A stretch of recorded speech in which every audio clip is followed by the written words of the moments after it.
sahabat semuanya, saudara-saudara sekalian, dan penggalian selama 2 minggu ini, saudara-saudara kalau misalkan ada yang mau disampaikan hasil bacaannya atau ada yang dipertanyakan, silakan saudara.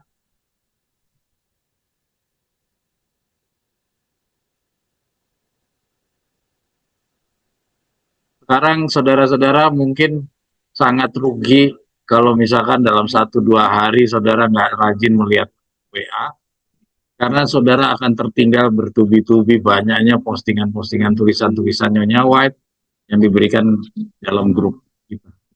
Jadi teman-teman, ayo semua mulai aktif sama seperti teman-teman yang sudah rajin memposting tulisan-tulisan. Saya lihat sekarang sudah semakin aktif ya. Dulu yang rajin OI, sekarang kita semua terdorong dari semangatnya OI boleh membakar kita semua untuk ikut ya. Jadi satu orang memunculkan banyak orang lainnya. Ya, kira-kira seperti itulah pekerjaan dari pekabaran tongkat gembala, ya, membalikkan bapak kepada anak, anak kepada bapak, ya, dan seterusnya. Memang pekerjaan Tuhan ini sama kayak pekerjaan multi level marketing. Jadi modelnya satu persatu, ya, satu mendorong yang lain, menggerakkan yang lain, motivasi yang lain. Dan teman-teman bisa ngikutin, karena tiap hari sekarang kita harus rajin membaca, kalau tidak kita terlewat, ya. Jangan sampai kita beragama masih kayak kemarin-kemarin aja, seperti 5 tahun yang lalu, kita sudah lain. Kalau lihat teman-teman udah punya semangat, kita juga jangan mau kalah.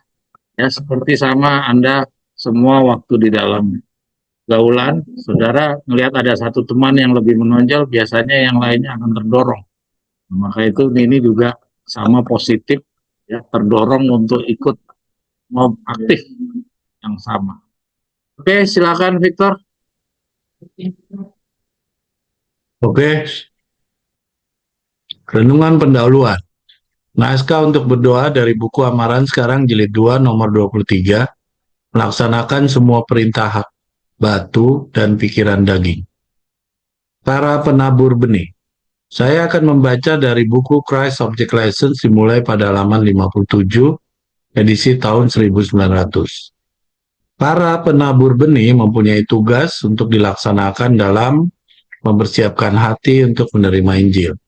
Dalam pelayanan firman terdapat terlalu banyak pemberian khotbah dan terlalu sedikit pekerjaan dari hati ke hati yang nyata. Dengan begitu, para penabur wajib melaksanakan sesuatu supaya benih-benih itu tidak dirusak oleh duri atau binasa karena dangkalnya tanah. Setiap orang percaya hendaklah diajarkan supaya ia tidak saja diselamatkan oleh pengorbanan Kristus, melainkan juga supaya kita akan membuat kehidupan Kristus itu menjadi kehidupannya sendiri dan tabiat Kristus menjadi tabiatnya sendiri.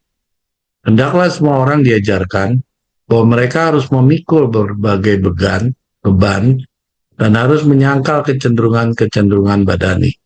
Hendaklah mereka mempelajari akan berkat dari bekerja bagi Kristus, mengikuti Dia dalam penyangkalan diri, dan tabah mengalami kesusahan sebagai prajurit-prajurit. Hendaklah mereka belajar menaruh harap pada kasih-Nya dan melemparkan kepadanya segala persoalan mereka.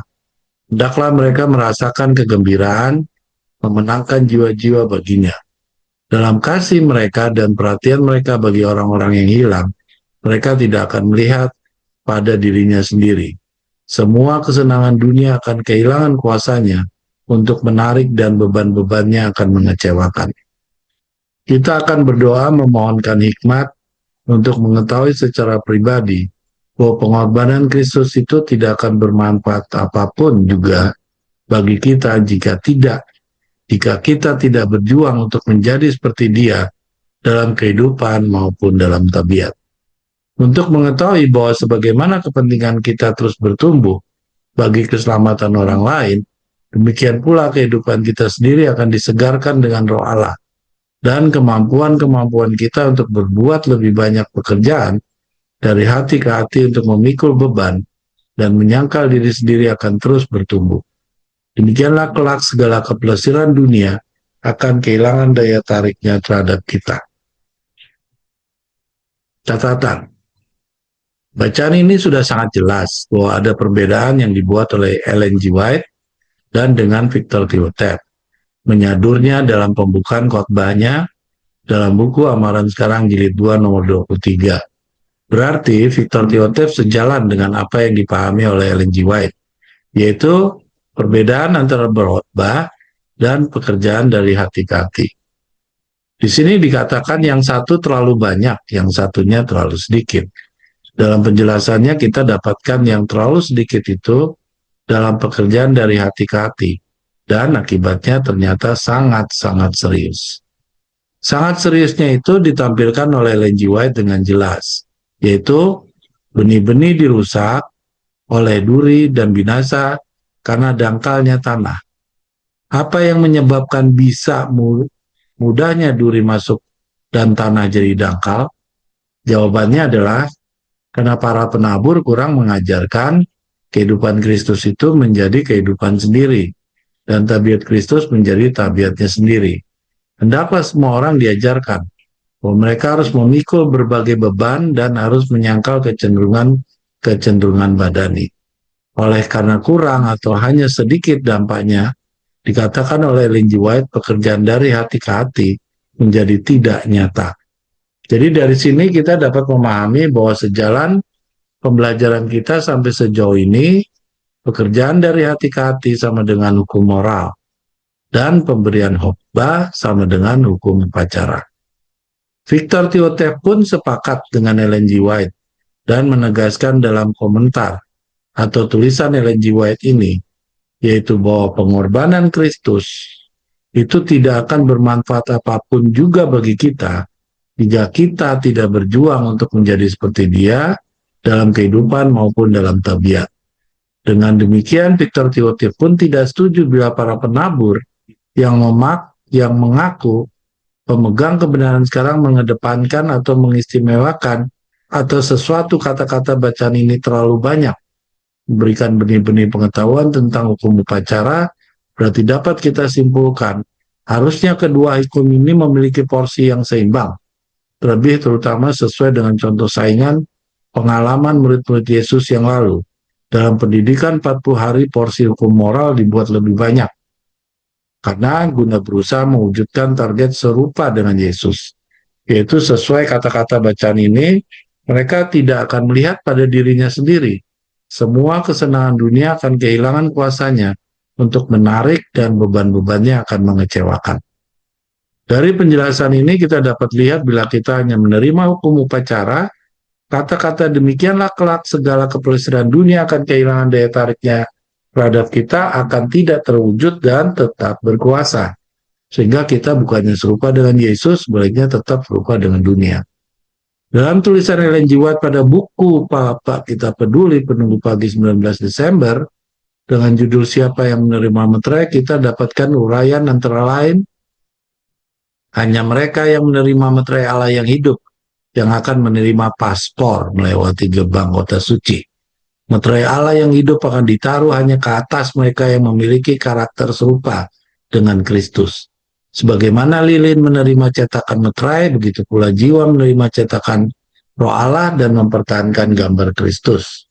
Marilah kita berjuang dengan segenap kekuatan yang telah diberikan Allah kepada kita untuk berada di antara 144.000 itu.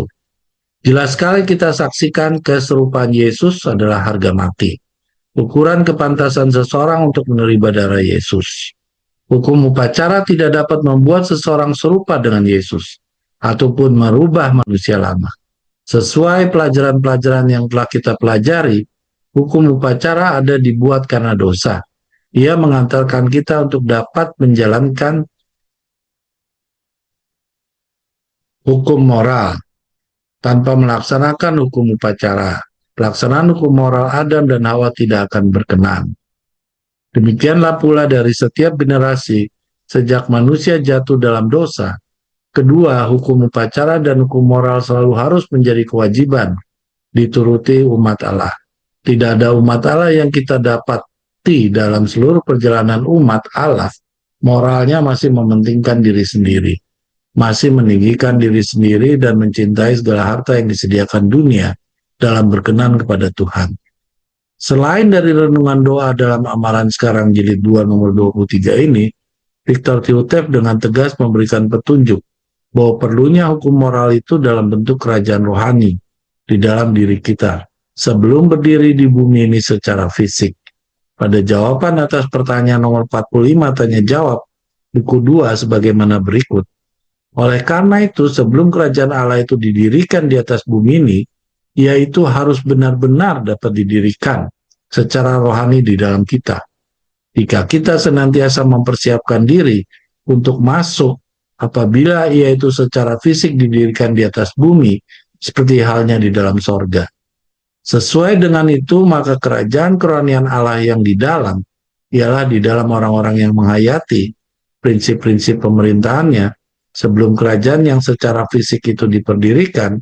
Sebab itu kerajaan Allah yang di dalam ialah pengaturan kehidupan rohani, itulah persyaratan untuk mewarisi kerajaan Allah yang kekal itu. Hal pelajaran penting menyampaikan pengajaran pekerjaan dari hati ke hati, kita juga punya contoh dari pengalaman pengajaran Yesus kepada murid-muridnya dahulu. Bukankah tugas tertinggi dari pendidikan untuk mengkomunikasikan pengetahuan semata, tetapi untuk menanamkan energi yang menghidupkan yang diterima melalui kontak pikiran dengan pikiran dan jiwa dengan jiwa. Hanya kehidupanlah yang dapat melahirkan kehidupan. Maka betapa beruntungnya mereka yang selama 3 tahun berada dalam kontak setiap hari dengan kehidupan ilahi yang darinya telah mengalir setiap dorongan yang memberi kehidupan yang telah memberkati dunia. Di atas semua rekan-rekannya, Yohanes sang murid yang dikasihi menyerahkan dirinya kepada kuasa kehidupan yang ajaib itu. Ia berkata, hidup itu telah dinyatakan dan kami telah melihatnya dan kami telah bersaksi dan kami telah menunjukkannya kepadamu. Yaitu hidup yang kekal, yang ada pada Bapa dan yang telah dinyatakan kepada kami. Dari kepenuhannya kita telah menerima segala sesuatu yang telah diberikan kepada kita, yaitu kasih karunia demi kasih karunia. Di dalam diri para rasul Tuhan kita, tidak ada yang membawa kemuliaan bagi diri mereka sendiri. Jelaslah bahwa keberhasilan pekerjaan mereka adalah semata-mata karena Allah. Kehidupan mereka, karakter yang mereka kembangkan, dan pekerjaan besar yang Allah lakukan melalui mereka adalah kesaksian tentang apa yang akan Dia lakukan bagi semua orang yang mau diajar dan taat. Kerinduan segala zaman, bab 25 halaman 250. Jadi jelas mereka yang masih menjadikan pengajaran terhadap hukum upacara terlalu banyak dan hukum moral terlalu sedikit, tidak dibimbing oleh roh yang sama dengan Ellen G. White dan Victor Teutev. Ya, jadi ayat renungan ini sudah diperjelas dengan catatan tadi, ya, betapa kita, ya, keluarga Davidian, khususnya dari keluarga saya yang dari kecil, kita sudah diberikan banyak sekali upacara. Ternyata satu yang kita belum bisa melakukannya secara utuh, yaitu hukum moral. Ya, ternyata untuk masuk ke dalam kerajaan sorga, untuk menjadi 144.000, tidak hanya cukup hukum upacara, ya, tetapi hukum moral. Jadi ternyata dengan adanya hukum upacara, moral kita masih sama seperti orang dunia. Apabila kita sudah memiliki hukum moral, maka seperti yang tadi disampaikan ayat di atas, maka kita berangsur-angsur. Yang namanya keinginan kita terhadap duniawi itu akan menghilang. Ya, kita akan berubah secara ekstrim. Ya, kita mungkin tidak lagi senang dengan pergaulan di dunia ini, tidak lagi suka dengan percakapan-percakapannya. Kita mutlak hanya melulu membahas firman Tuhan. Ya, yang menjadi ayat renungan pada Sabat hari ini, tadi saya bicara dengan adik saya, dengan mama saya. Ya, apa kita udah bisa tuh hukum moral seperti itu? Ya, itu saya nggak bisa menghakimi ya. Misalnya saya menghakimi ke adik saya atau ke mama saya. Yang jelas tadi kalau saya bicara sama mama saya, ya saya masih biasa-biasa aja. Saya masih bicara bisnis, masih bicara dengan orang-orang di luar. Ya, jadi itu hukum moral itu sebenarnya PR buat kita semua. Seberapa besar sih kecintaan kita terhadap penyerupaan terhadap Tuhan Yesus itu? Kalau kita merasa bahwa hari-hari kita masih sama, belum seperti ada perubahan sedikit pun, ya artinya hukum moral yang sedang kita bahas di dalam ayat renungan ini belum menjelma dan belum bisa kita praktekkan. Karena memang sangat susah.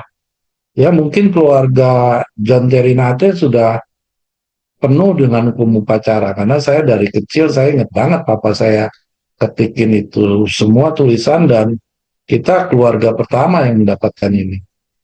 Ya, tetapi belum tentu kita keluarga pertama, kita juga yang pertama yang bisa menguasai hukum moral ini. Ya bisa jadi saudara yang lain lebih dahulu sanggup untuk bisa mengamalkan hukum moral ini.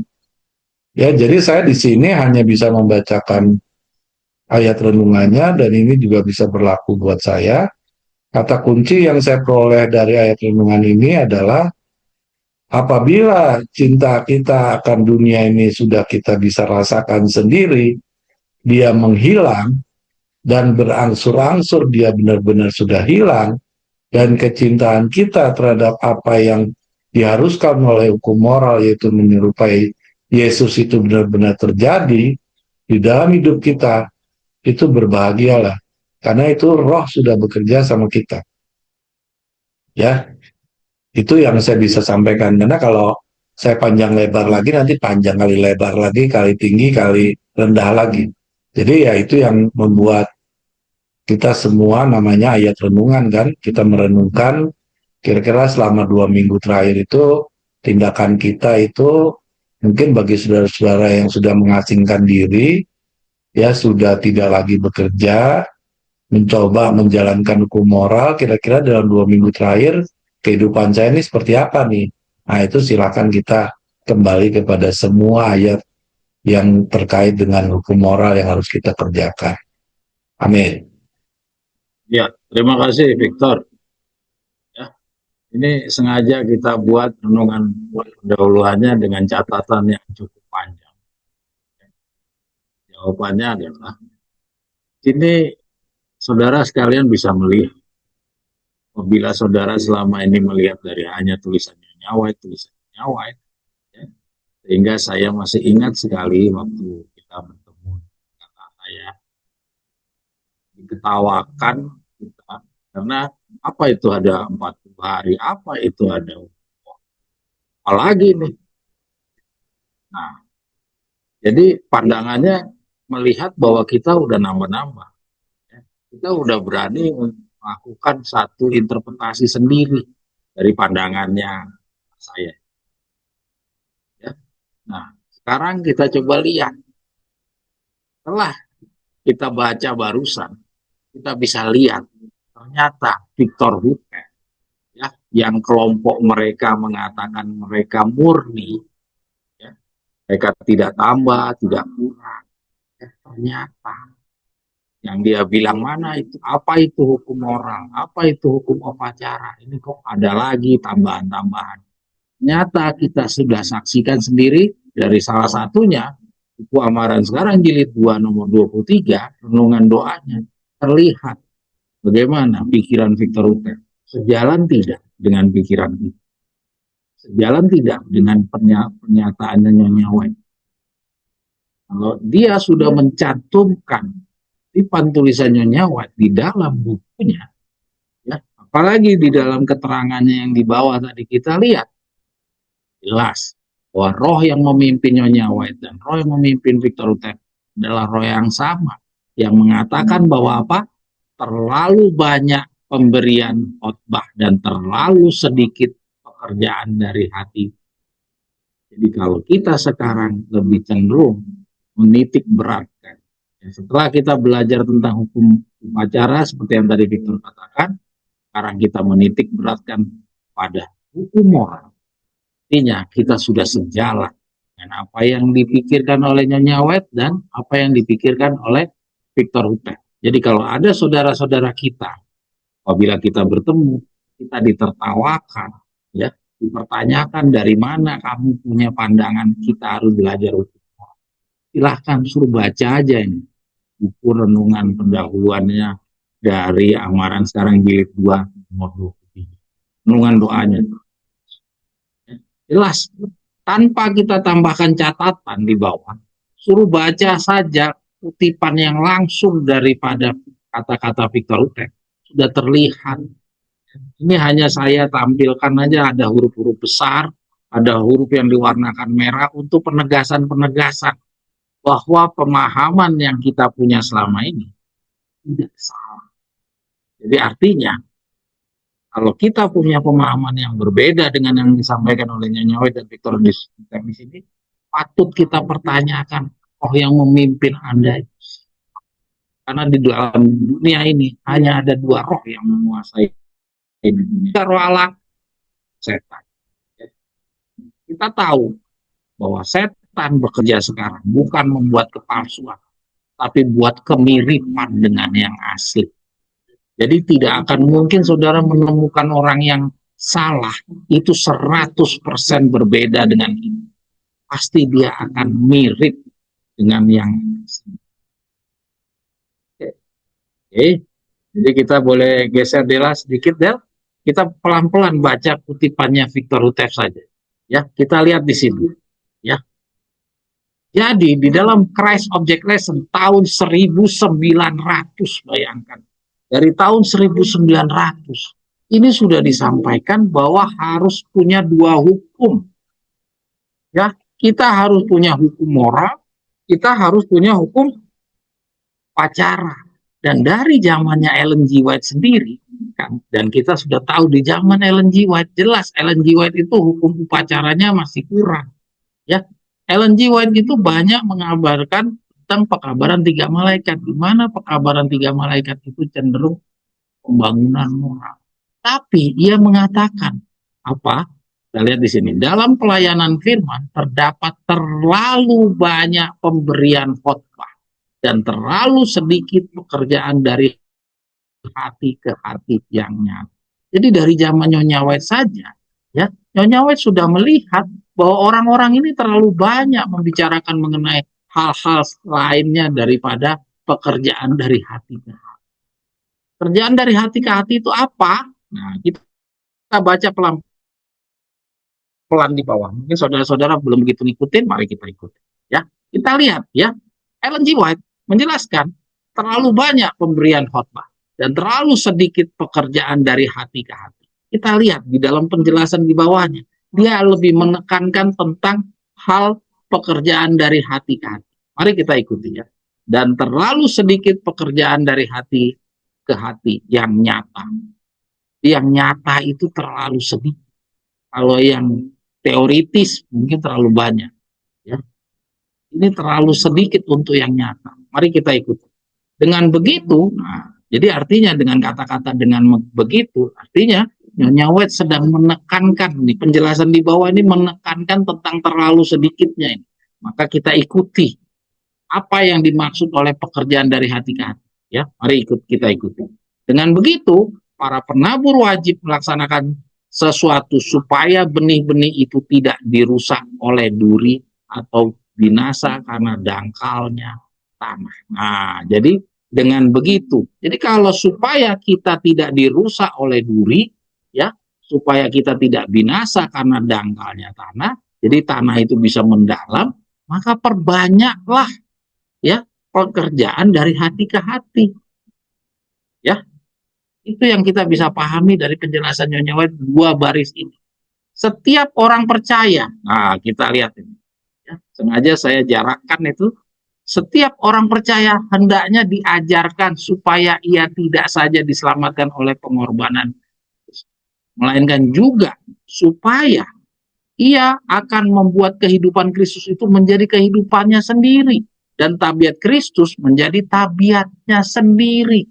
Nah, artinya kalau kita mau bangun hidup kita serupa dengan Yesus, itu tidak bisa kita dapatkan dari pemberian khotbah, tapi kita dapatkan dari pekerjaan dari hati ke hati. Sementara ini kita belum bisa simpulkan pekerjaan dari hati ke hati ini apakah moral ataukah hukum upacara, tapi kita biarkan saja dulu mengalir penjelasan Nyonya White itu, ya. Tapi intinya sejauh ini kita bisa lihat pekerjaan dari hati ke hati ini lah yang membentuk kita bisa serupa dengan Yesus, ya. Dikatakan apa?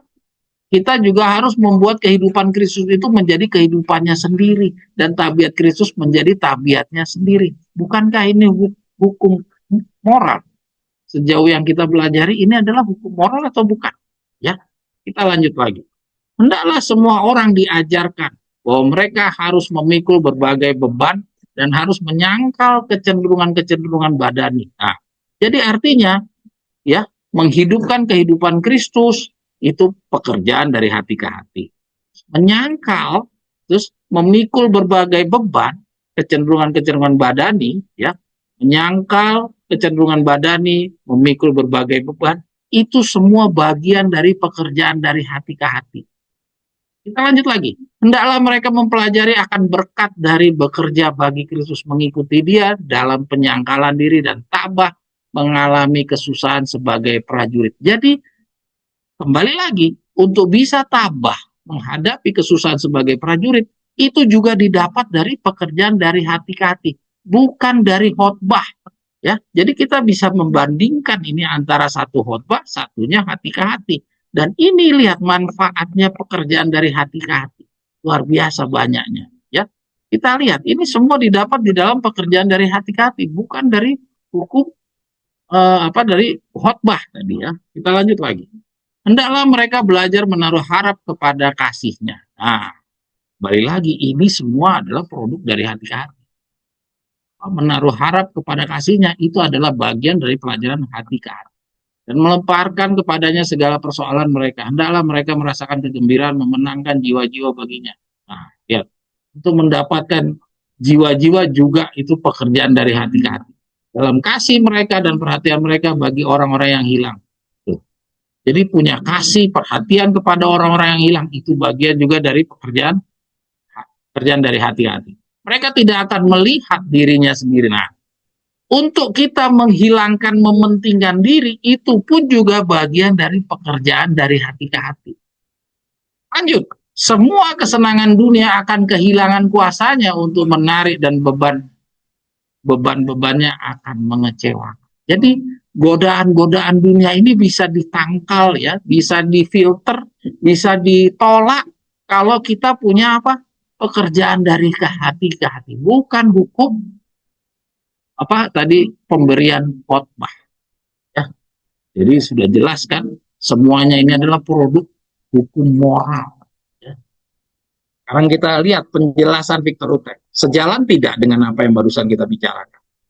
Kita akan berdoa, memohonkan hikmat untuk mengetahui secara pribadi bahwa pengorbanan Kristus itu tidak akan bermanfaat apapun juga bagi kita jika kita tidak berjuang untuk menjadi serupa dalam kehidupan maupun dalam tabiat. Artinya, Victor Utek juga sepakat bahwa pekerjaan dari hati ke hati itulah yang membuat serupa dengan Yesus. Dan katanya, ya, kita lihat di sini, kalau itu tidak dilakukan, jadi hukum moral itu misalnya tidak diperbanyak, maka tidak akan ada manfaatnya apa. Nah, lihat saudara, jadi dengan demikian kalau saudara hanya fokus kepada hukum upacara, maka saudara akan hilang.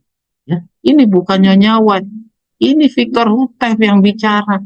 Ya kalau Nyonya White mungkin saudara bilang, itu kan terang yang sudah usang.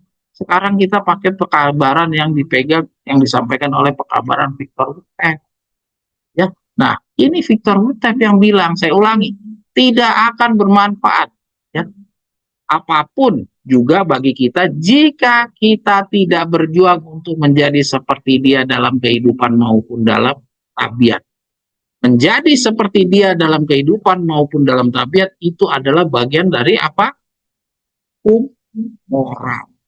Tidak ada di dalam hukum upacara. Apakah saudara belajar 7 metrai, 7 trompet, ya, patung Daniel 2, patung bertanduk 10, ya, binatang bertanduk 10, ya, terus pasukan 200 juta, apakah bisa merubah tabiat saudara dengan itu? Ya, saudara udah puluhan tahun, ya, lihat ada orang yang bisa berubah gara-gara belajar tentang hukum upacara menjadi manusia yang lebih lembut. Tidak mungkin orang yang bisa menjadi manusia yang lebih lembut, otomatis dia belajar dari apa? Pengalaman hidupnya Kristus. Pengalaman hidupnya Kristus itu adalah apa? Hukum moral. Yesus bukan menyampaikan hukum upacara waktu ia hidup di dunia ini. Yesus malah melewatkan banyak nubuatan-nubuatan waktu ia hidup. Ya. Dia membiarkan semuanya itu dibuka ya di akhir zaman oleh William Miller dan Ellen G. White awalnya. Yesus sangat sedikit bicara tentang nubuatan. Nubuatan yang ia buka cenderung hanya yang berkaitan dengan penggenapan dirinya hadir di tengah-tengah orang-orang Yahudi. Demikianlah kelak segala keplesiran dunia akan kehilangan daya tariknya terhadap kita. Lihat, ini hanya bisa didapat dari hukum moral. Tidak bisa saudara menggunakan hanya hukum upaya. Jadi kita ikuti dari Adam dan Hawa sejak jatuh dalam dosa selalu ada dua hukum, yaitu hukum moral dan hukum upacara. Kalau dia tidak mau melakukan hukum upacara, dia tidak akan mungkin bisa juga didapati pantas di depan mata Tuhan. Demikian juga kalau dia cuma mau hukum moral saja, tapi tidak melakukan potong domba, Tuhan tidak akan berkenan kepada dia. Walaupun dia sudah berjuang bagaimana rendah hati, tapi kalau tidak ada hukum upacara, dia juga tidak kena. Ya, artinya harus ada keseimbangan.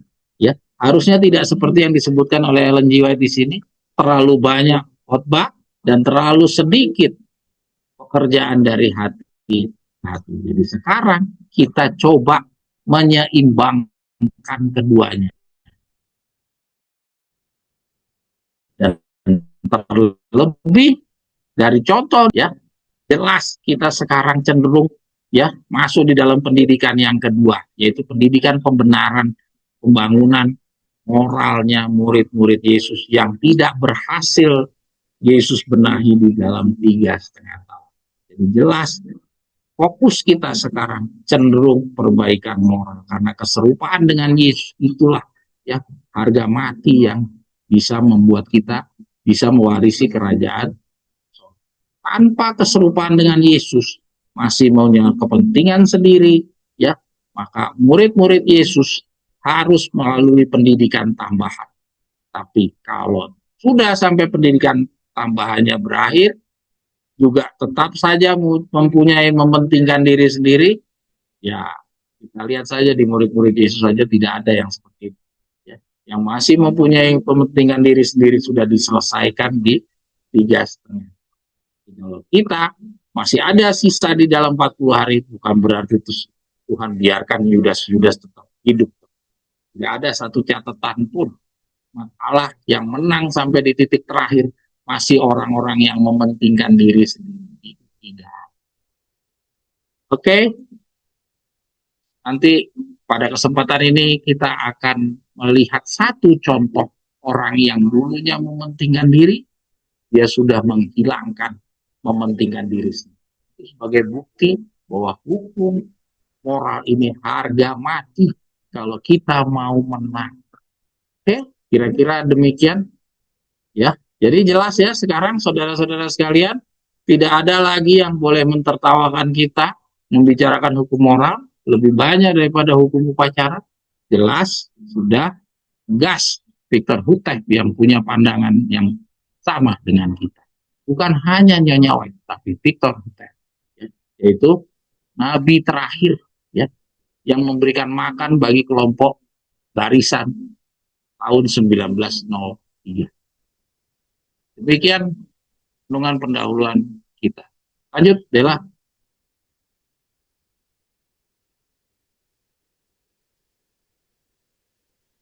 Saudara-saudara sekalian, 2 minggu yang lalu saudara-saudara sekalian kita sudah belajar tentang pengalaman keluarga Lot. Pada kesempatan ini Saya mau menampilkan kembali pengalaman keluarga Lot ini. Kenapa? Karena keluarga Lot ini gambaran bagaimana kita sekarang. Ada yang masih mencintai harta, ya.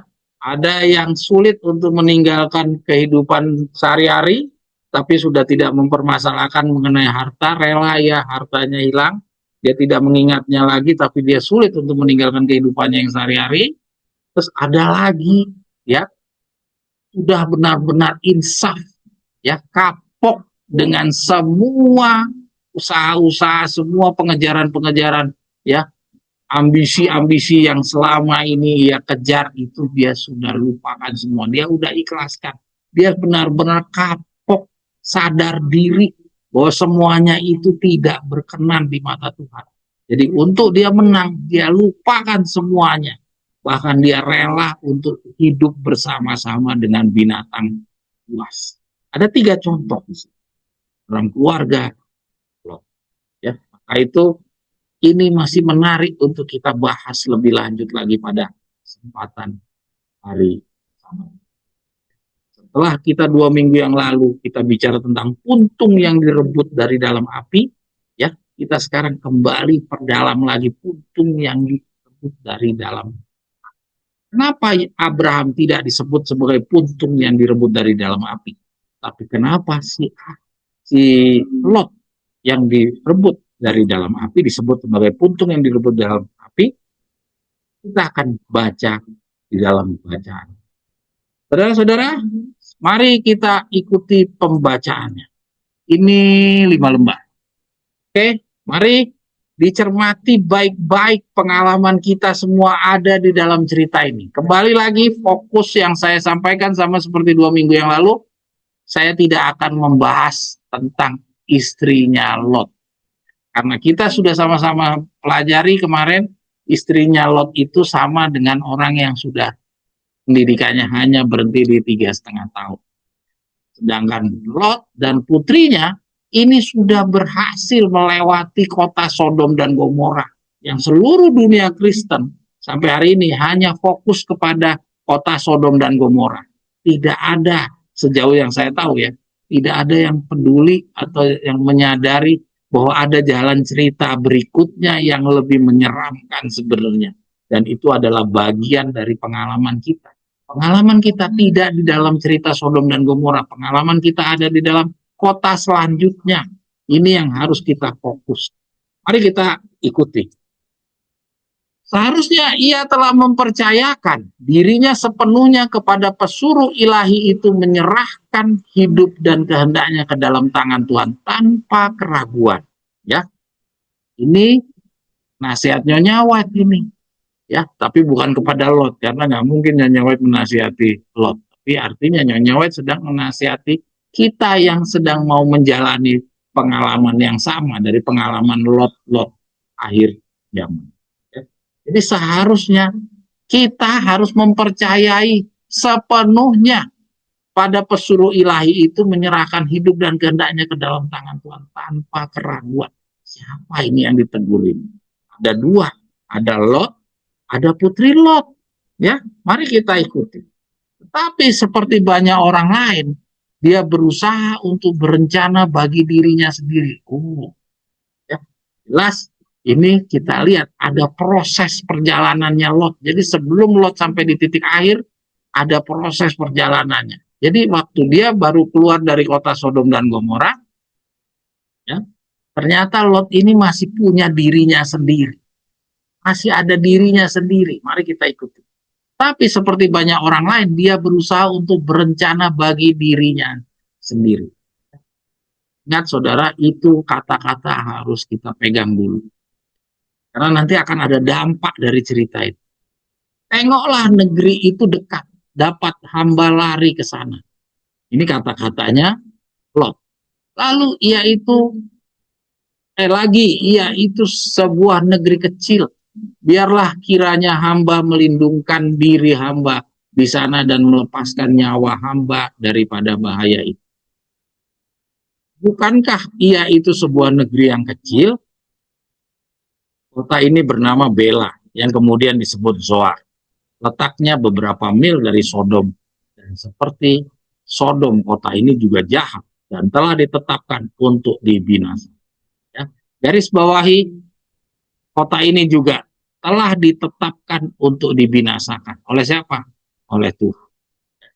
Tapi Lot meminta agar kota ini diselamatkan dengan menyatakan bahwa hal ini hanyalah satu permintaan yang tidak berarti. Dan hendaknya itu dikabulkan. Karena ikuti benar-benar apa yang disampaikannya. Jadi Tuhan sudah berencana untuk menghancurkan kota Zoar ini sama karena kejahatannya dengan kota Sodom. Ya, hanya versi kecilnya, miniatur dari kota Sodomnya. Ya. Tapi karena Tuhan menghargai daya juangnya Lot, ya mau berubah menjadi orang yang lebih baik, oke, saya terima.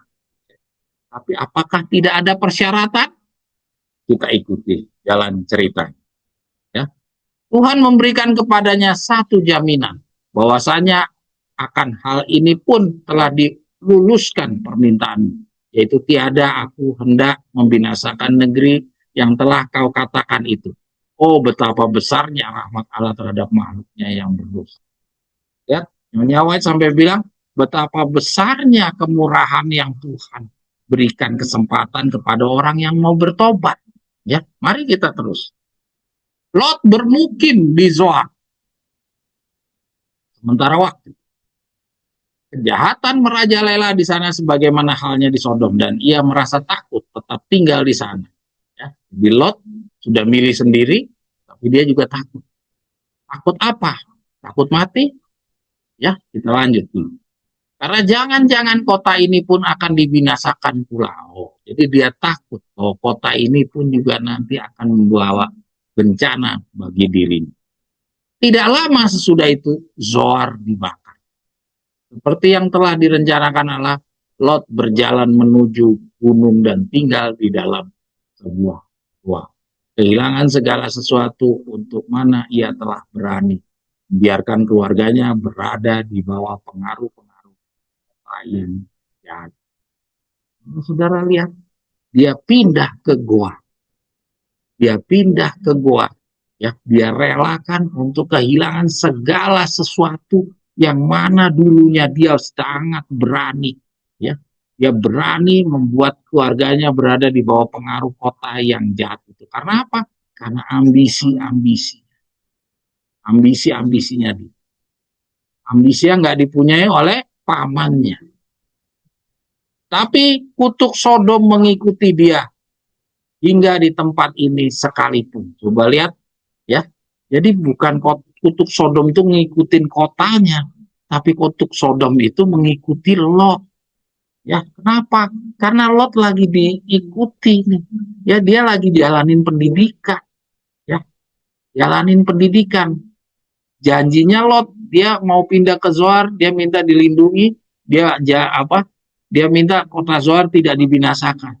Tapi Tuhan mengamati sejauh mana dia bisa komit, ya, dia bisa dipertanggungjawabkan kata-katanya itu. Ya. Jadi diikuti sampai di kota Zoar. Perbuatan yang keji dari putri-putrinya adalah akibat daripada pergaulan yang salah di kota yang jahat. Saudara sekalian, sama seperti yang 2 minggu yang lalu saya katakan, jangan kita terkaku, ya, kita terpengaruh oleh bacaan ini seakan-akan kota Zoarnya dibakar, baru Lot pindah ke gua. Kalau saudara baca baik-baik, ya, anak-anaknya ini, ya, bejatnya itu, ya, perbuatan keji dari putri-putrinya adalah akibat daripada pergaulan yang salah di kota yang jahat. Jelas kota itu terbakar setelah anak-anaknya tidak memenuhi persyaratan yang Tuhan minta. Jadi ada syarat dan ketentuan yang harus dipenuhi oleh Lot, ya, untuk supaya kota Zoar itu tidak dihancurkan. Ya. Jadi jangan sampai kita gara-gara penyajian kata-kata kita kira kota Zoar dibakar dulu, baru Lot pindah ke goa, terus baru anak-anaknya rusak gara-gara pergaulan di kota Zoar. Tidak, karena kita baca lebih lanjut, kejahatan akhlaknya telah demikian berpadu dengan tabiat-tabiat mereka. Jadi artinya sempat anak-anaknya ini bersatu dengan orang-orang di Zoar.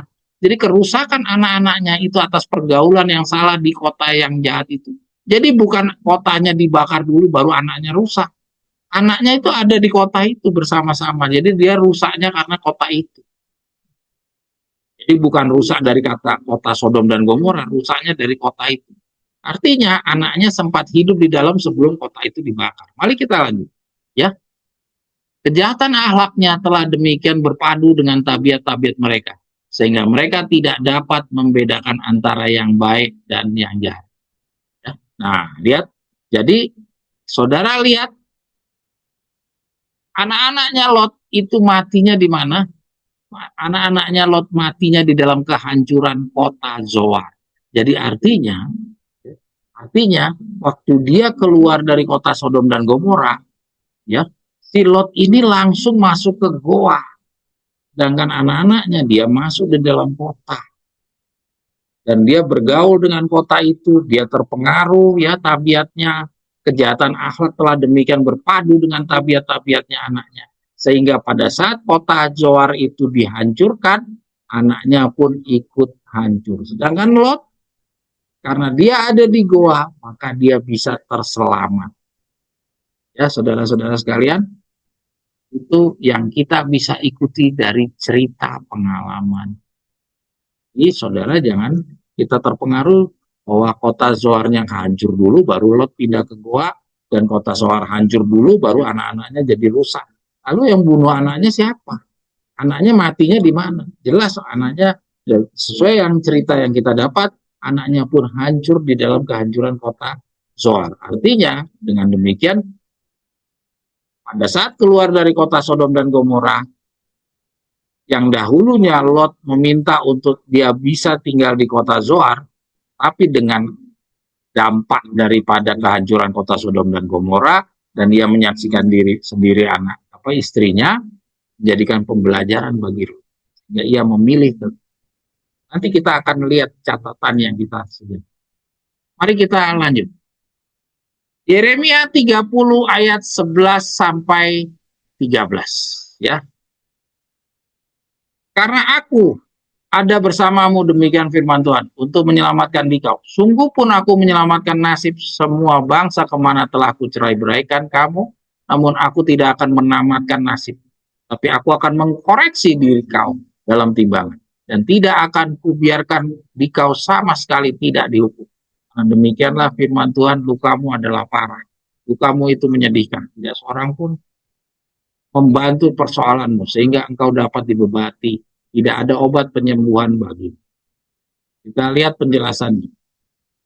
Umat Allah akan menerima hukuman, tetapi yaitu hanya sampai dalam timbangan. Luka yang parah, luka yang menyedihkan itu ialah kerajaan yang hilang. Ya. Jadi kalau kita tidak mematuhi tuntutan-tuntutan Tuhan, ya, kita sekarang sudah sampai di dua hukum, kita sudah paham ada dua hukum yang kita harus pegang, semuanya kita harus anut, ya, maka kita kedua-duanya ini harus kita ikuti. Kita lanjut. Sekalipun luka itu parah, namun mereka akan dilepas. Nah, lihat, ya, sama kayak Lot, ya, seperti puntung yang direbut di dalam api, tapi ada syarat dan ketentuan. Ya, jangan lupa ada syarat dan ketentuan. Kalau memang syarat dan ketentuan itu tidak ada, harusnya Putri Lot harusnya bisa juga diselamatkan. Tapi dengan bukti Putri Lot akhirnya kalah, artinya persyaratan dan ketentuan tetap juga harus berlaku. Walaupun dikatakan ini yang luka parah itu disembuhkan, dilepaskan, tapi ada syarat dan ketentuan yang harus dipenuhi. Hanya suatu keajaiban yang dapat menyembuhkan suatu luka yang parah. Tepat menjelang umat Allah dilepaskan, mereka akan menyadari dengan penuh penderitaan bahwa tidak ada lagi jalan yang mungkin bagi mereka untuk dilepaskan, terkecuali suatu keajaiban yang terjadi. Kemudian semua orang akan mengetahui bahwa hanya Allah saja yang melaksanakan kelepasan. Kutipan ini saya sengaja tampilkan dihubungkan dengan cerita Lot. Apa? Saya mau menunjukkan bahwa kita sama sebagaimana Lot. Yaitu apa? Hanya bantuan tangan Tuhan sajalah yang bisa melepaskan. Kita seperti puntung yang direbut di dalam. Nasib kita itu sebenarnya sudah nyaris mati. Karena Lot dan putrinya sama-sama sudah lari ke kota Zoar. Jadi kalau Zoar itu dihancurkan, harusnya Lot juga mati. Tapi beruntung sekali si Lot cepat sadar. Maka Lot tidak mau ikut masuk ke dalam kota Zoar. Sama-sama dengan anak-anak. Lot langsung sadar diri, ya, langsung dia kapok dengan kesalahannya yang dahulu, ya, membawa keluarganya sampai kehilangan semuanya, dia merelakan dirinya untuk tinggal di dalam goa. Itulah yang membuat dia untung yang direbut di dalam api. Demikian juga kita, ya, kita itu sudah di dalam gambaran dengan karakter-karakter kita, penurutan kita yang sangat minim, ya, yang seperti tadi Victor katakan sangat-sangat mustahil untuk kita bisa menang, maka hanya keajaiban saja yang membuat kita menang. Tapi ada syarat dan ketentuan. Itu yang kita harus sadari. Ya, tidak pernah dari Adam dan Hawa, Tuhan tidak pernah ada satu penyelamatan tanpa syarat dan ketentuan. Lanjut. Terlalu banyak orang membuat kegagalan total dalam merencanakan masa depan yang cerah. Saudara lihat, ya, jangan sampai, ya, jangan sampai karena Tuhan sudah mengizinkan Lot tinggal di dalam kota Zoar, ya, sudah menjanjikan tidak dihancurkan, kita jadi lupa bahwa syarat dan ketentuannya tetap berlaku. Bukan berarti karena sudah dipenuhi sama Tuhan jadi boleh leha-leha. Terbukti anak-anaknya Lot lupa bahwa ada syarat dan ketentuan. Maka itu kata-kata ini terlalu banyak orang membuat kegagalan total dalam merencanakan masa depan. Biarlah Allah yang membuat rencana bagimu. Seperti seorang anak kecil, percayalah pada pimpinan Dia yang akan melindungi langkah-langkah kaki orang-orang yang dikasihinya. Ya, kata-katanya, biarlah Allah yang membuat rencana bagimu. Jadi kalau misalnya Lot waktu itu dia lari dari kota Sodom dan Gomora, membiarkan Allah saja yang menentukan langkah perjalanan dia kemana, sama seperti pamannya Abraham membiarkan Tuhan yang menuntun mereka lari jalan kemana, setelah keluar dari Ur Kasdim pergi kemana dia kan nggak tahu. Ya, kalau dia mengikuti pengalaman dari pamannya, maka dia tidak akan mungkin punya nasib sesial seperti yang dialami oleh Lot. Dia pasti akan sama seperti pamannya yang duduk happy-happy waktu kota Sodom dan Gomora dan kota Zoar itu hancur berantakan. Ya, nasib Lot harus di dalam goa, pamannya duduk manis-manis saja di tempat rumah. Allah tidak pernah memimpin anak-anaknya kecuali anak-anaknya itu mau dipimpin. Saudara-saudara sekalian, renungkan kata-kata ini. Jadi ketika Lot tidak mau dipimpin oleh Allah, ya hasilnya seperti itu. Masih untung dia masih punya kesempatan. Ya, kita bandingkan dengan Abraham yang mau dipimpin. Ada nggak kesulitan yang didapatkan Abraham di dalam waktu yang sama, pengalaman yang sama, perjalanan yang sama. Yang satunya membiarkan dirinya dipimpin oleh dirinya, yang satunya membiarkan Tuhan, menyerahkan sepenuhnya kepada Tuhan. Lihat, dua contoh ini ada di dalam waktu yang sama. Sekiranya mereka dapat melihat akhir dari permulaan dan melihat kemuliaan dari maksud yang mereka penuhi selaku mitra. Ya, jadi kalau Lot sudah bisa melihat apa yang nanti akan terjadi di akhir, maka Lot tidak akan membiarkan dirinya memimpin dirinya sendiri. Kita sekarang tidak seperti Lot, saudara sekalian. Kita sudah diperlihatkan akhir dari semuanya di permulaan. Kita sudah lihat nanti pintu kasihannya tahun berapa, bulan apa saja persyaratan-persyaratan yang harus bisa dipenuhi oleh kita untuk bisa nanti tahan berdiri di depan. Kita udah lihat akhir dari permulaan. Ya, harusnya kalau kita sudah bisa lihat akhir dari permulaan, maka pengalaman Lot ini jadi pelajaran.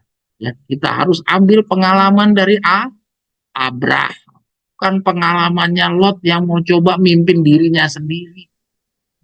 Jadi kata-kata ini sudah tegas, Allah tidak pernah memimpin anak-anaknya kecuali anak-anaknya itu mau dipimpin. Dalam hal ini Lot tidak. Lot pilih sendiri pindah ke kota Sodom dan Gomora. Siapa yang nyuruh? Ya, terus sudah gitu Lot sudah dikasih kesempatan untuk lolos dari kota Sodom dan Gomora. Dia kembali lagi ngulang. Dia pilih kota Zoar. Siapa juga yang nyuruh ke kota Zoar?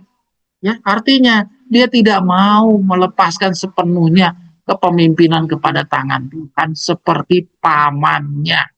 Ini sebuah pembelajaran bagi kita semua. Ya, tapi alangkah sedihnya kita bukan contoh saingan dari Abraham, tapi kita contoh saingan dari Lot.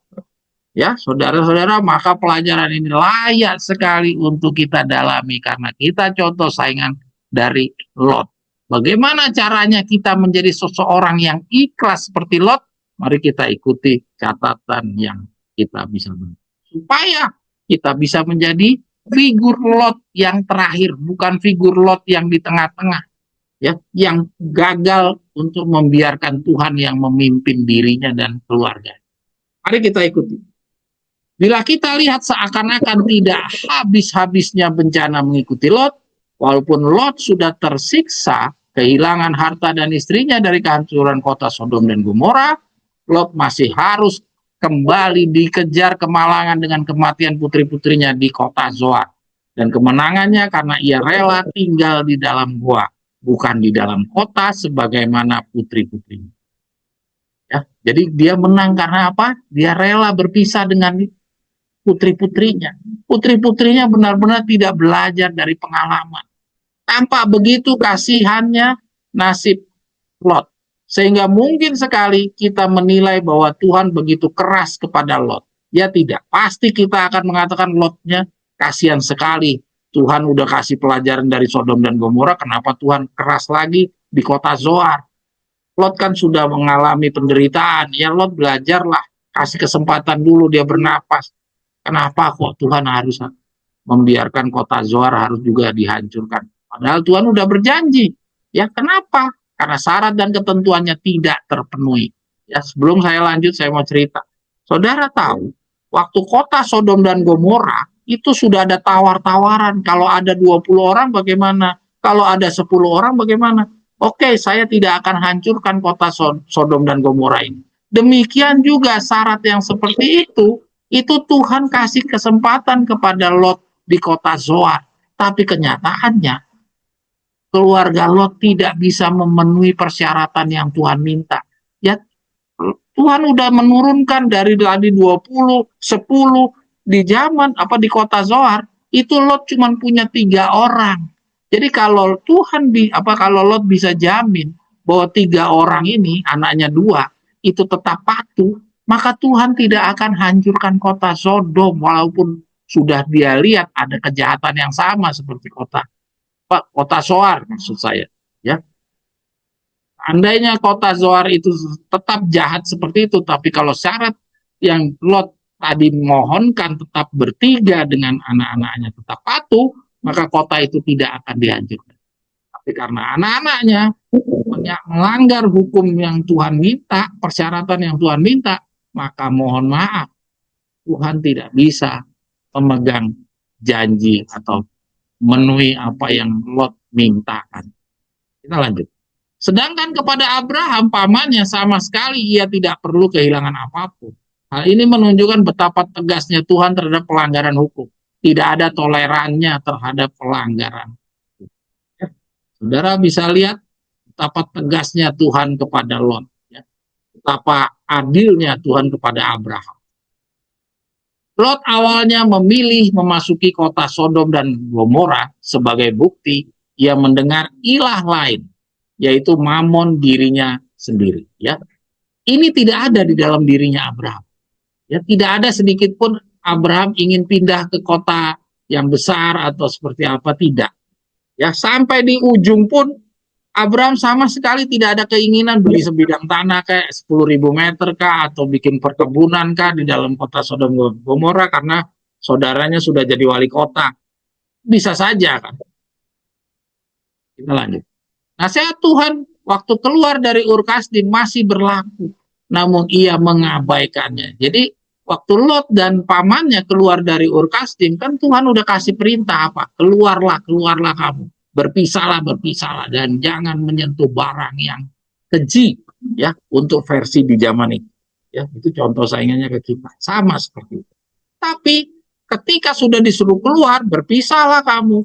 Si Lot di dalam perjalanannya kembali lagi. Ya, jatuh lagi di dalam dosa yang.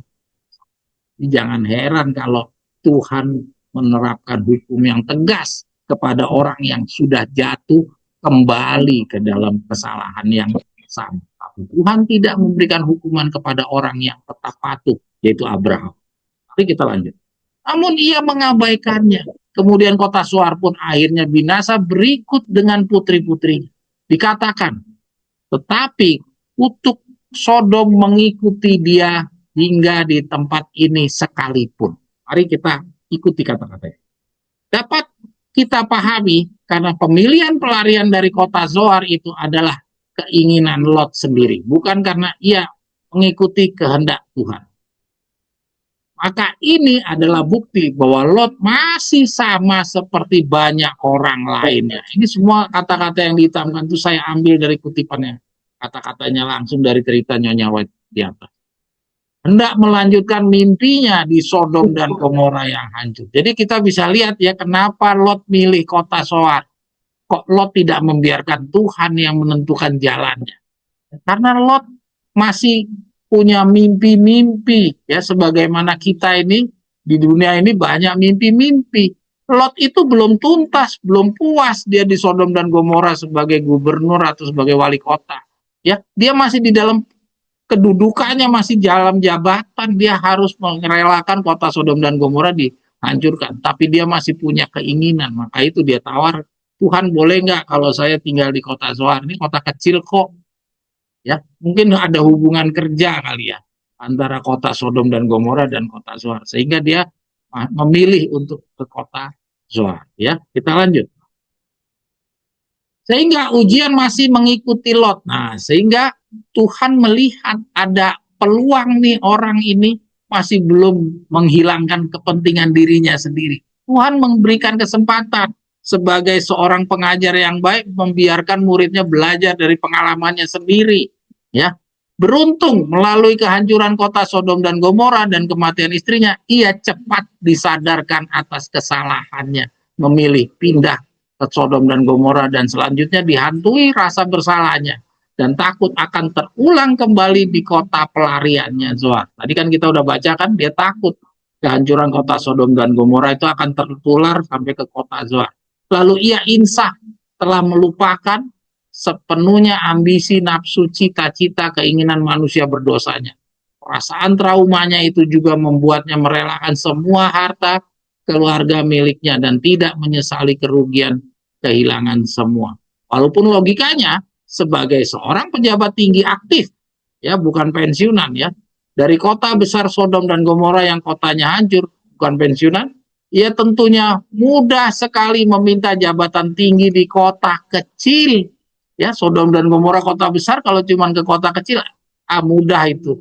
Seandainya ia mau, pelajaran-pelajaran yang selama ini ia tinggalkan di Sodom dan Gomora dengan pamannya Abraham, ketika masih bersama-sama membuatnya memilih tempat yang sangat ekstrim. Ya, pelajaran-pelajaran yang selama ini ia tinggalkan di Sodom dan Gomora dengan pamannya Abraham, ketika masih bersama membuatnya memilih tempat yang sangat ekstrim, yaitu goa, hidup bersama binatang buas.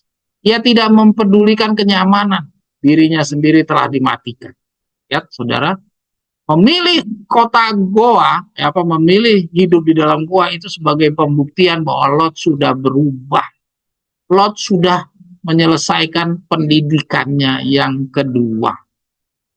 Pendidikan yang pertama di kota Sodom dan Gomora masih dia bawa penyakitnya di dalam kota Zoar. Tapi dalam pendidikan yang waktunya lebih singkat, ya, sama dengan 3,5 tahun dan 40 hari, di dalam waktu pendidikan yang lebih singkat, Lot belajar betul-betul, sungguh-sungguh dia belajar. Dan dia benar-benar dia mengambil manfaat dari pengalaman yang sebelumnya. Sehingga dia memilih tinggal di dalam gua. Bayangkan seorang wali kota atau seorang gubernur tinggal di dalam gua bersama-sama dengan binatang buas. Itu kalau bukan karena dia sudah benar-benar melupakan semua kehidupannya yang sebelumnya. Kalau bukan dia sudah insaf, tidak mungkin dia mau tinggal di goa. Tidak mungkin, dia pasti pindah ke desa. Ya seperti kayak sekarang Jonyawan nyuruh kita pindah ke desa, dia masih bisa pindah ke desa. Tapi kenapa dia memilih tempat yang sedemikian ekstrim? Ya artinya apa? Dia sudah mematikan dirinya sendiri. Dia tidak mempedulikan mau nyaman atau tidak nyaman di kota, di goa, di dalam goa. Tapi dia sadar benar-benar kesalahannya di masa lalu, membiarkan semuanya harus direnggut oleh dirinya, kehilangan istrinya, kehilangan anak. Seandainya dia tidak memutuskan tinggal di kota Sodom dan Gomora, itu dia tidak akan kehilangan semuanya, sama seperti pamannya. Jadi benar-benar peristiwa itu menjadi pembelajaran bagi dia. Benar-benar siswa 40 hari yang sukses. Ya, sedangkan sedangkan putri-putrinya ada contoh dari siswa-siswa 40 hari yang gagal, ya, yang belum juga selesai dengan mementingkan diri. Ia benar-benar mengerti akan jalan pikiran Tuhan, sama seperti Ayub, yaitu suatu hal yang sama sekali tidak dapat dipahami oleh semua umat-umatnya sebelum mengalami sesuatu pendidikan-pendidikan yang Tuhan. Jadi mereka-mereka ini adalah orang-orang, ya, Lot, ya, siapa lagi Petrus, itu kalau nggak mengalami sendiri, dia nggak belajar. Sedangkan kita, jangan sampai harus mengalami dulu. Karena apa? Di dalam urut-urutan peristiwa yang kita akan hadapi, tidak ada kesempatan lain kalau kita tidak memanfaatkan pembelajaran-pembelajaran dari pengalaman tokoh-tokoh Alkitab ini. Jadi kita semua dibukakan sekarang ini, disuruh langsung belajar, tidak harus nunggu sampai peristiwa itu tergenapi dulu di dalam diri kita, baru kita belajar, karena tidak ada kesempatan kedua. Ya kita nanti YSK 9 selesai, ya sudah. Tidak ada habis YSK 9 masih ada kehidupan, ada kota Zoar, nggak ada.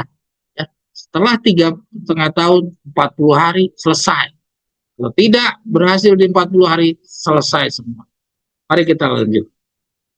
Sehingga program pendidikan dan pelatihan yang Tuhan buat seperti halnya kehancuran kota Sodom dan Gomora sangat diperlukan bagi siswa-siswa Alkitab yang masih mementingkan diri, dan penderitaan-penderitaan yang akan dialami seperti yang dialami Lot bukanlah kerugian, melainkan keberuntungan atau berkat bagi keselamatan. Lot ini butuh dibikin menderita. Saudara sekalian, Lot ini kalau tidak dikasih penderitaan, mana mungkin dia belajar.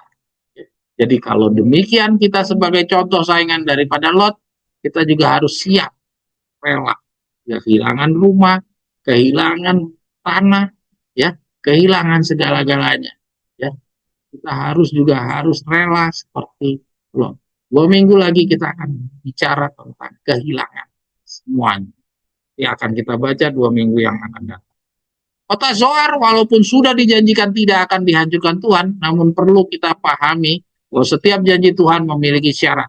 Apabila syarat tersebut tidak dipenuhi, hal itu tidak menjadikan Tuhan bersalah untuk pemenuhan janji tersebut. Ya. Jadi tadi kita udah bahas syarat dan ketentuan. Putri-putri Lot lupa bahwa selalu ada syarat dalam setiap janji-janji Tuhan. Kehancuran mengikuti kota Zoar adalah cara Tuhan mendapatkan umat yang benar-benar bersih. Ya. Demikian juga nanti Yeskel pasal 9 adalah cara Tuhan untuk mendapatkan umat yang benar-benar bersih. Sebagaimana kita tahu di pengalaman perjalanan bangsa Israel keluar dari Mesir, Tuhan tidak hanya menggunakan satu metode penyaringan. Ia selalu mempunyai metode-metode yang tidak diduga. Demikian juga yang berlaku pada keluarga Lot. Hingga habislah harta dan keluarga Lot sama sekali. Akhirnya pengalaman Ayub pun Lot harus juga rasakan akibat kesalahannya sendiri. Ya, akhirnya Lot harus kehilangan semuanya. Dia berbeda dengan pamannya yang masih leha-leha dengan tenang di rumahnya. Ya, tidak perlu harus kehilangan segala-galanya seperti Lot. Ya, tapi akibat kesalahannya sendiri, maka dia harus sama mempunyai pengalaman sebagaimana Ayub. Walaupun Ayub tidak membuat satu kesalahan apapun. Ya, sedangkan Lot, ya, harus kehilangan semuanya. Dan kita bukan contoh saingan dari Ayub, kita contoh saingan dari Lot.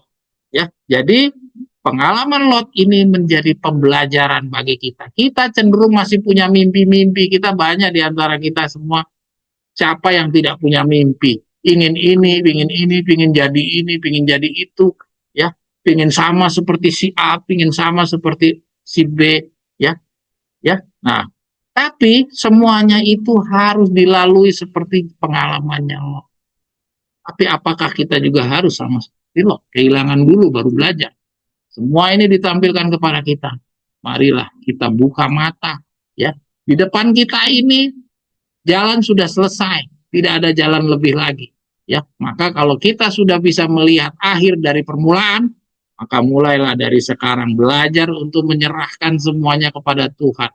Ya, tadi kita udah baca, Tuhan tidak akan mau memimpin kalau kita tidak mau dipimpin. Marilah kita mau dipimpin sama. Dikaitkan dengan bacaan puntung yang diambil dari antara api, ya, Zoom tanggal 1 Agustus yang lalu, kita lihat mengapa hanya Lot yang dikatakan seperti puntung yang diambil dari antara api. Dikaitkan dengan bacaan puntung yang diambil dari antara api, Zoom tanggal 1 Agustus yang lalu, kita lihat mengapa hanya Lot yang dikatakan seperti puntung yang diambil dari api, sedangkan Abraham tidak. Nah, ini yang tadi kita di awal pelajaran kita buat pertanyaan kan. Karena Lot dikatakan telah meninggalkan mezbah Ibrahim dan korban harian kepada Allah. Jadi di dalam bacaan tanggal 1 Agustus itu, saudara nanti bisa buka lagi, di sana dikatakan kenapa kok Lot itu dikatakan seperti puntung diambil dari antara api. Ya, karena jawabannya karena apa? Karena Lot sudah meninggalkan mezbah Ibrahim dan korban harian kepada Allah. Jadi waktu dia pindah ke kota Sodom dan Gomora, Lot itu sudah merelakan. Jadi luar biasa Lot ini. Sudah tidak minta dipimpin sama Tuhan, ya. Dia mengabaikan juga upacara-upacara potong domba, korban harian pada Allah yang sudah diterapkan oleh mezbah. Waktu di mezbahnya Ibrahim. Waktu dia masih tinggal sama Ibrahim, dia patuh. Tapi ketika dia sudah pindah ke kota Sodom dan Gomora, dia tinggalkan semua agamanya. Ya, jadi nggak heran kalau istrinya pun tidak dikatakan dia terlambat. Ya, 2 minggu yang lalu kita belajar, 4 minggu yang lalu kita baca Lot disalahkan karena dia terlambat. Pengertian terlambatnya karena dia tidak mau ngajarin anak dan istrinya untuk patuh. Ya, jadi ini ceritanya. Jadi kenapa dia dibilang puntung yang diambil dari api, ya? Nyaris mati. Karena apa? Karena dia sudah lama meninggalkan praktek beragamanya pamannya yang sudah membuktikan pamannya tidak binasa. Dia lupakan, dia sombong, ya. Dia sombong tinggi hati bahwa dia ngira dia bisa selamat dengan caranya sendiri. Yaitu upacara potong domba yang menjadi hukum wajib bagi orang-orang di zaman sebelum Yesus, domba yang sebenarnya datang. Jadi sudah cukup lama bertahun-tahun Lot dan istrinya bersama putri-putrinya tidak menyembah Tuhan sebagaimana Abraham. Mereka sudah serupa dengan dunia. Tapi alangkah istimewanya, Tuhan masih mengingat mereka. Jadi lihat luar biasa ya. Demikian pula dengan kita, penyelamatan Tuhan yang akan diberikan juga disamakan dengan Lot. Karena kita pun telah dipandang terlalu jauh di dalam kejatuhan terhadap dosa. Seperti Lot yang dikatakan dalam bacaan ini, sudah melakukan kengerian satu langkah yang tidak bijaksana. Ya, jadi sudah melakukan satu keputusan yang paling bodoh, yaitu apa? Keluar ke kota Sodom dan Gomora. Itu cuma satu langkah. Tapi satu langkah itu sudah menghancurkan seluruh hidupnya Lot. Sampai kehilangan semua. Ya, kesombongannya dia yang mendapatkan kedudukan di kota Sodom itu hilang. Ya, anaknya hilang. Ya, istrinya hilang. Akhirnya cuma tinggal di dalam goa, atau dengan kata lain hanya sedikit di atas binatang buas. Artinya nilai sebagai manusianya sudah hampir-hampir tidak ada. Tapi dia menang. Yang mengakibatkan seluruh hidupnya kehilangan semua seperti Ayub, dan juga kita disamakan seperti Yosua. Dan kita juga disamakan seperti Yosua yang berpakaian pakaian kotor. Satu langkah kengerian Lot yang dimaksud tentunya kita dapat pahami adalah keputusan pindah ke kota Sodom dan Gomora. Semua keadaan kita itu akan ditolong oleh Allah hanya jika kita mau dipimpin.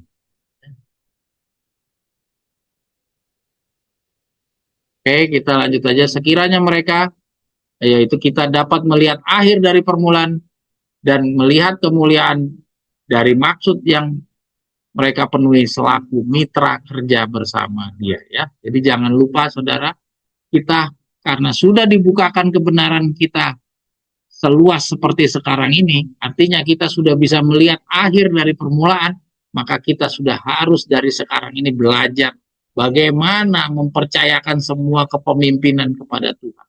Bukan kita masih campur aduk, ya, minta kepemimpinan Tuhan, tapi juga masih menggunakan cara-cara pilihan kita. Jangan kita menentukan kota soal, ya.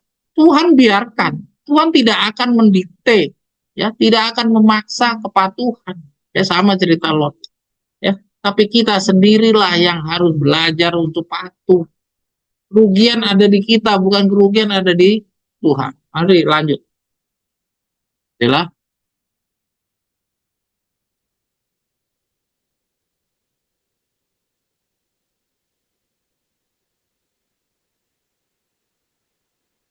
Oke, kita baca yang di bawah. Sehingga dari sekarang kita tidak lagi mempermasalahkan mengenai harta-harta atau apapun yang saat ini mengganjal kita melakukan peralihan jabatan dan melaksanakan keluar berpisah, tidak lagi menyentuh barang yang lain. Ya, satu kutipan dari Ellen G. White nih. Ya, pelayanan Injil 31.2. Saudara dan saudariku, dalam pelayananmu datanglah dekat kepada orang. Angkat tinggi-tinggi mereka yang terbuang. Anggap bencana itu sebagai berkat terselubung. Kesengsaraan sebagai kemurahan.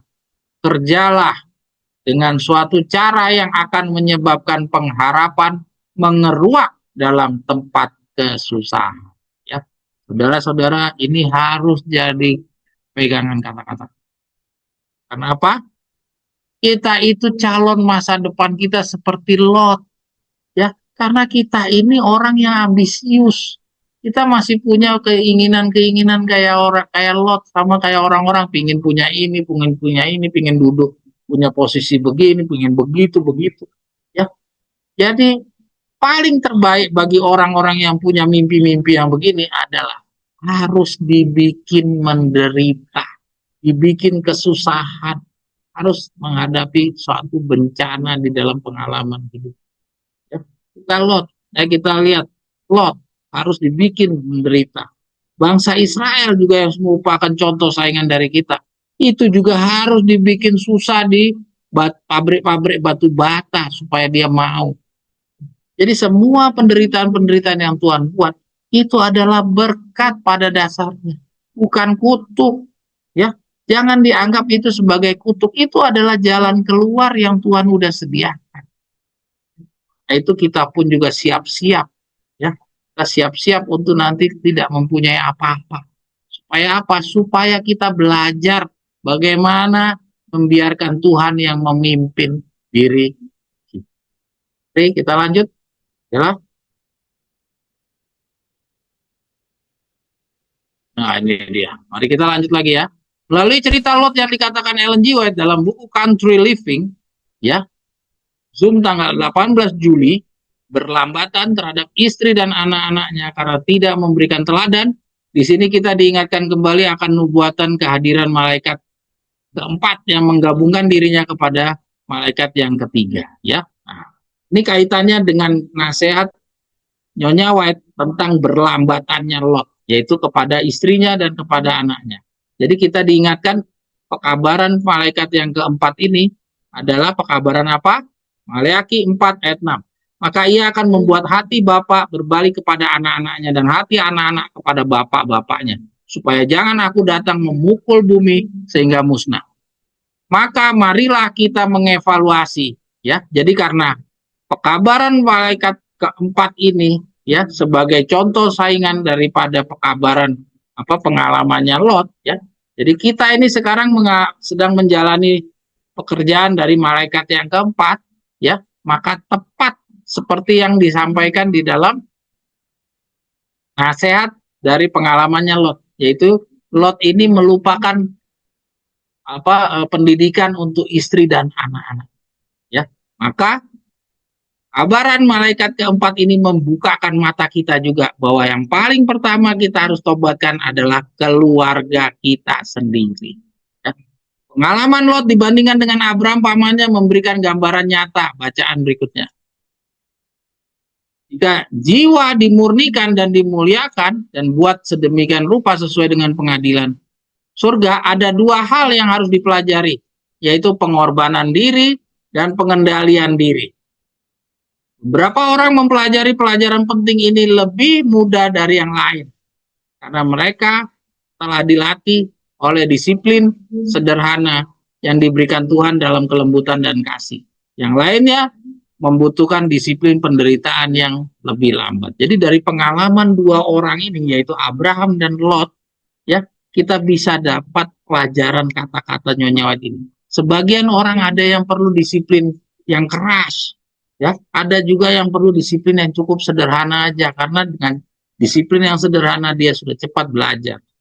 Tapi ada juga orang yang perlu disiplin yang dengan penderitaan yang lebih besar, supaya apa? Orang itu cepat bangun, bisa dibangunkan. Tanpa diusahakan dengan penderitaan yang besar, disiplin yang keras, orang itu nggak bangun-bangun. Jadi di antara kita ini ada jenis yang seperti itu. Oke, lanjut. Sehingga api penyucian akan memurnikan hati mereka dari kesombongan dan kebergantungan pada diri sendiri. Nah, hasrat keduniawian dan cinta akan diri sendiri. Sehingga tabiat yang benar akan muncul dan mereka akan menjadi pemenang melalui kemurahan hati. Ya, Dela boleh ke atas sedikit soal yang Maleaki tadi. Tadi kita agak lewati sedikit. Oh, ya. Marilah kita mengevaluasi praktek kerohanian kita masing-masing di dalam rumah tangga kita. Adakah kita juga disebutkan berlambatan seperti Lot, tidak memberikan teladan kepada anak dan kepada istri kita, membiarkan mezbah Ibrahim terlewat di dalam rumah tangga kita? Maka sekaranglah melalui pekabaran Maleaki 4 ayat 6, ya, kabaran Victor Utef, kita dibukakan mata kita, ya. Kabaran Maleaki 4 ayat 6 ini yang pertama sekali adalah keluarga yang terdekat, ya. Kita harus tobatkan keluarga kita yang terdekat. Karena kalau tidak, ya bisa saja hanya kita seorang diri, ya, yang bisa menang. Untung tuh kalau diri kita sendiri bisa menang, ya. Jangan sampai hanya diri sendiri, karena kita dengan diri sendiri artinya kita benar-benar mengulangi lagi kesalahannya Lot, yaitu apa? Berlambatan pada istrinya, kepada anak-anak. Mungkin kira-kira demikian cerita dari Lot ini. Ila, boleh lanjut, Del. Saudara-saudara, jangan lupa ya, cerita Lot ini. Lot ini mengalami 3 periode perjalanan hidup, ya. Yaitu dia sebelum 3,5 tahun, 3,5 tahun, dan 40 hari. Ya. Saudara, dia waktu di kota kota Ur-Kasdim, ya. Terus dia masuk kota Sodom dan Gomora, ya. Terus dia masuk ke kota Zoar. Di kota Zoar ini dia belajar mati-matian dalam waktu yang sangat singkat. Dia harus tuntaskan. Dan demikian juga kita sebagai contoh dan contoh saingan dari pendidikan 40 hari. Mari kita baca dulu ini dulu. Ya, tadi kayaknya terlewat ya. Oleh sebab itu, dengan telah dibukakan berbagai rencana-rencana kelepasan Tuhan bagi kita calon 144.000, sedemikian jelas, yaitu hal-hal perjalanan air pada sekarang ini, atau dapat dikatakan pada permulaan, maka haruslah kita tidak lagi bodoh membawa-bawa pikiran dan rencana kita sendiri dalam penuntasan pekerjaan persiapan pendidikan 40 hari kita, ya. Katakan pada permulaan ini maksudnya apa? Kita bisa melihat akhir dari permulaan. Ya, seperti Lot pada proses perjalanan yang dikatakan berlambatan, dan saat Lot memilih sendiri kota yang maju, yang mau dituju, melainkan kita perlu belajar dari Lot pada bagian akhir hidupnya, ya, bahwa pengorbanan mengikhlaskan semuanya diambil daripadanya adalah suatu keputusan atau tindakan yang tepat, tidak sia-sia beroleh kemenangan akhir. Ya, sehingga dari sekarang kita tidak lagi mempermasalahkan mengenai harta-harta atau apapun yang saat ini mengganjal kita melakukan peralihan jabatan dan melaksanakan keluar, berpisah dan tidak lagi menyentuh barang yang najis ya. Jadi kita sekarang punya kewajiban adalah keluar, berpisah dan tidak lagi menyentuh barang yang najis. Ini harus kita lakukan di dalam periode kita sekarang. Kalau tidak, Putri Lot lah yang jadi pengalaman kita. Jangan sampai Putri Lot jadi pengalaman kita. Kita harus jadi pengalamannya Lot. Itu pelajaran ini sangat-sangat perlu kita cermati. Kita dulu pernah punya ambisi, kita punya mimpi, punya keinginan. Tapi marilah ya kita jadi seorang Lot yang melupakan semuanya, bahkan mau nyamankah atau diri kita dirugikan atau tidak, itu tidak lagi dipedulikan bagi seorang Lot di dalam hasil akhir pendidikan 40 harinya. Ya, dan itu membuat Lot jadi menang. Demikian juga kita dapatkan pengalaman yang sama di dalam pribadi Yohanes Pembaptis. Ya juga kita lihat di dalam pengalamannya sama, yaitu apa? Yang tadinya dia awalnya tinggal di desa sama papa mamanya, ya, dia akhirnya memilih untuk pindah lebih ekstrim lagi di padang gurun. Dalam artian, dalam rangka apa? Dalam rangka dia benar-benar mau benar-benar menghilangkan dirinya. Dia merasa di desa bersama bapak ibunya masih bisa terpengaruh oleh orang. Kita sudah pernah baca tentang pengalaman Yohanes Pembaptis. Kira-kira demikian, ya, pengalaman dari Lot.